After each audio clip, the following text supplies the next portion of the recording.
दोस्तों, आलस एक बहुत बड़ी मानसिक बीमारी है जो इंसान को कामजोर बना देती है और उसके सारे सपने, सारे आशय व्यर्थ हो जाते हैं। आज की इस कहानी में हम जानने वाले हैं कि मेहनत करने से डरो मत और हम आलस से कैसे छुटकारा पाए और जीवन में कैसे अपने लक्ष्य को हासिल कर सके।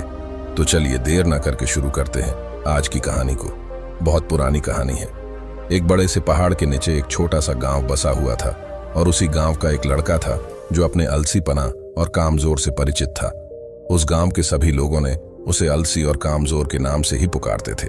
वह लड़का पूरा दिन गांव के पीछे एक पेड़ पे बैठा रहता और बैठे बैठे अपने आने वाले भविष्य के बारे में अच्छे अच्छे सपने देखता रहता।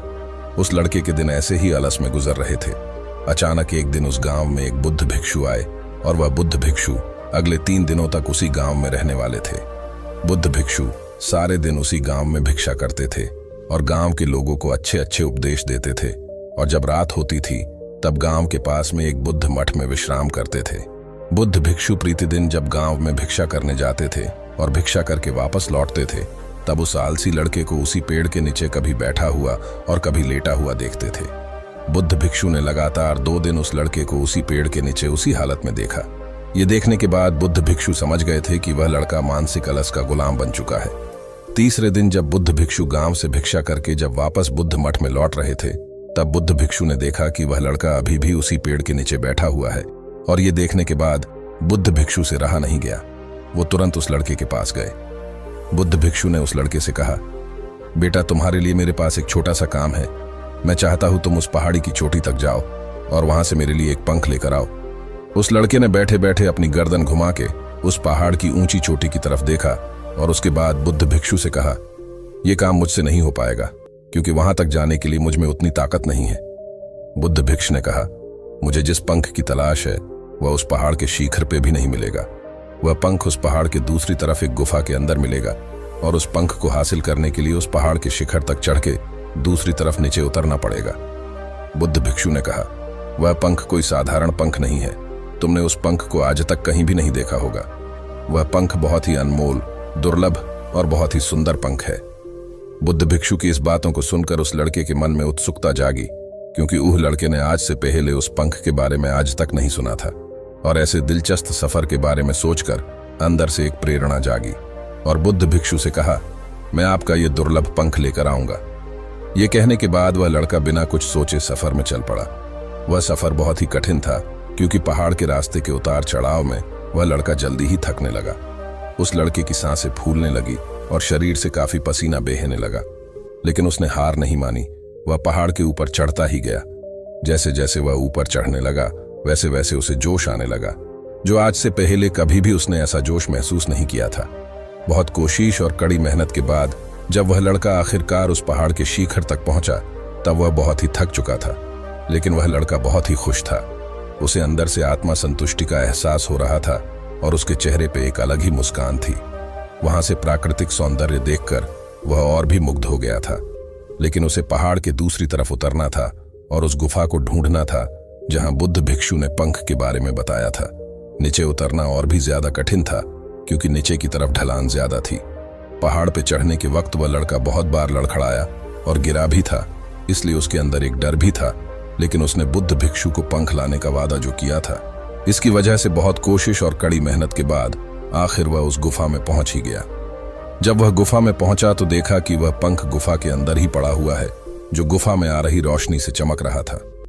उसने पंख को अपने हाथों में लिया और पंख की सुंदरता को देखकर आश्चर्य हो गया क्योंकि उसने ऐसा पंख आज तक नहीं देखा था। वह काफी देर तक उस पंख को देखता रहा और अचानक उसे याद आया कि उसे यहां से वापस भी जाना है। वह पूरी तरह से थक चुका था। वह सोच में पड़ गया कि वह फिर से उस पहाड़ पर कैसे चढ़ेगा और ये पंख बुद्ध भिक्षु तक कैसे पहुंचाएगा। एक पल के लिए उसने हार मान ली थी, लेकिन उसे वह आत्मविश्वास और गर्व की बात याद आ गई जो उसने उस पहाड़ के शिखर पर महसूस की थी। उसे एहसास हुआ कि उसमें दोबारा ये सफर करने की ताकत और मनोबल है। वह पंख लेकर दोबारा पहाड़ पर चढ़ने लगा। उसे बहुत तकलीफ हो रही थी। उसके पूरे शरीर की मांसपेशियों में दर्द हो रहा था। पैर कांप रहे थे, सांसें फूल रही थी। वह कई बार लड़खड़ा के गिर भी पड़ा, लेकिन वह हिम्मत और आत्मविश्वास से आगे चल पड़ा और उसने हार नहीं मानी। बहुत कोशिश और कड़ी मेहनत के बाद जब वह बुद्ध भिक्षु के पास पहुंचा और उनके हाथों में उस पंख को रखा तो उसको बहुत ही खुशी हुई। आज तुमने तुम्हारे जीवन का एक बहुत ही महत्वपूर्ण काम सीखा है और आलस बहुत बुरी चीज है जिसे स्वीकार करना नहीं चाहिए। आलस एक आदत है जो इंसान की मानसिकता के ऊपर हावी होती है, उसे दूर करना होगा। आलस का जीवन में असफलता पाने का सबसे बड़ा हाथ है जो तुम्हें ये तोड़कर तुम्हें एक पहला कदम उठाना ही पड़ेगा। आपने उद्देश्य की ओर चलना ही पड़ेगा और तब तक चलना पड़ेगा जब तक तुम अपने लक्ष्य को पूरा नहीं कर लेते। लड़के ने बुद्ध भिक्षु की बात को गहराई और महत्व को समझते हुए हाँ में अपना सिर हिला दिया। उसे आज एहसास हुआ कि वह हमेशा से ही कठिन और महान चीजों को करने में सक्षम था, लेकिन उसकी अलसी मानसिकता ने उसे रोक रखा था। अब उसे अच्छी तरह से पता चल गया था कि दुनिया के कोई भी कठिन कामों को करने के लिए उसके पास ताकत और मानसिक दृढ़ संकल्प है।